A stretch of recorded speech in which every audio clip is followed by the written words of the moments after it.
13 November in the year of our Lord 2025. You're in the war room. We're packed for the next 2 hours. Natalie riding shotgun. We got a lot to go through. Natalie Winters is the 24-year-old co-host of Steve Bannon's War Room podcast. We love the rule of law. We love transparency. Let's investigate it.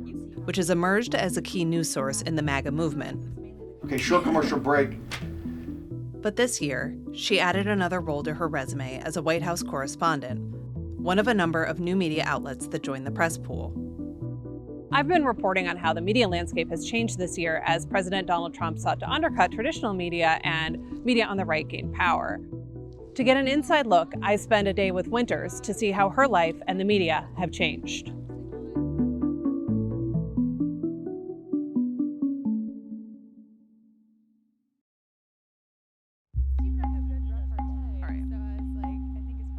So what's a day in Washington like for you right now?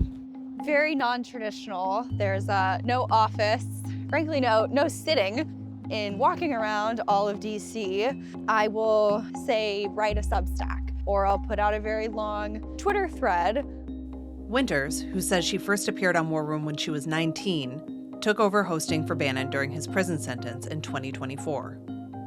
I always joke and thank the deep state for my job because it was all the legal troubles that he was facing and prevailed over that he needed to hire a co-host. Just because Steve isn't here doesn't mean we're not going to keep triggering you with clips from MSNBC. Now, talking about the quiet part out loud.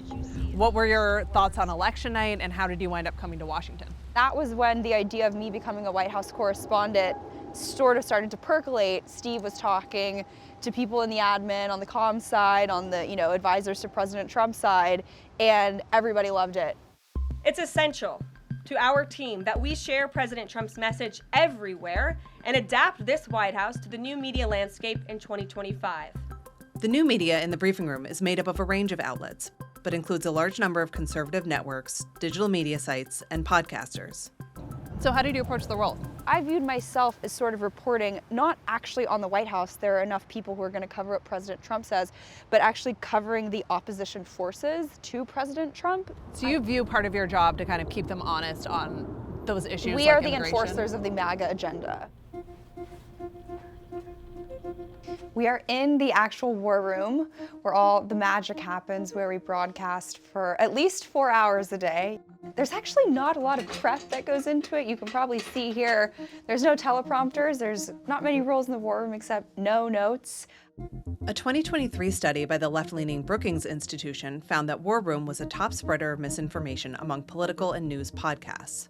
Winters and Bannon, for example, have pushed claims that the 2020 election was fraudulent, even though the Justice Department found no widespread signs of fraud. Steve, this shows you how principally inconsistent and just hypocritical these people are, because at the core of it, they know that they're running cover for a fraudulent election. I've been gifted a sash that says misinformation, M-I-S-S, and information. It's like a pageant sash. It's very funny.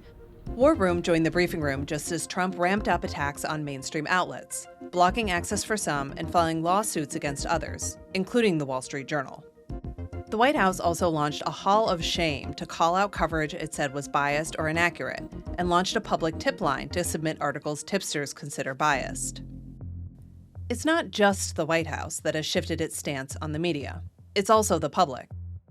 A Gallup poll in October showed that trust in media hit an all-time low. Talk to me about some of the changes you've seen in the media over the last year and what you think the most important shifts were. Well, I think there's been more of a conflation between the information and the actual personalities who are sharing it. I think that sort of closeness and that ability to really know said person as an expert in this field and really view them as positioning themselves as knowing what's going on there is something that I think is sort of the rectification for the loss of trust. Like, it's almost an appeal to humanity and emotion where it's like, it's not corporate newsroom sharing, story X. It's like, no, it's a person. It's a real person. I think it's why you've seen this influencer stuff sort of take over, which I personally don't like, because I think it is popping up people and giving platforms to people who have not really had due diligence on them.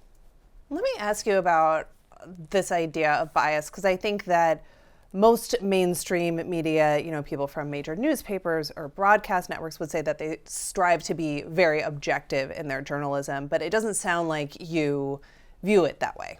The idea that people aren't biased, I just don't think is true. And my issue with that is that there's nothing wrong with being biased. Like, we're all biased. I think War Room is just very forthright with what our bias is. If you are forthright about your bias, then how would readers trust what you have to say if it's going to be biased?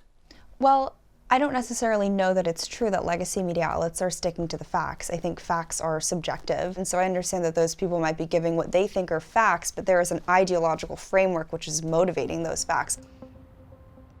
Natalie says she isn't attending briefings as often anymore, partially because of her feelings about the new media. You kind of became the poster child for new media. Is that a role that you are looking to play going forward?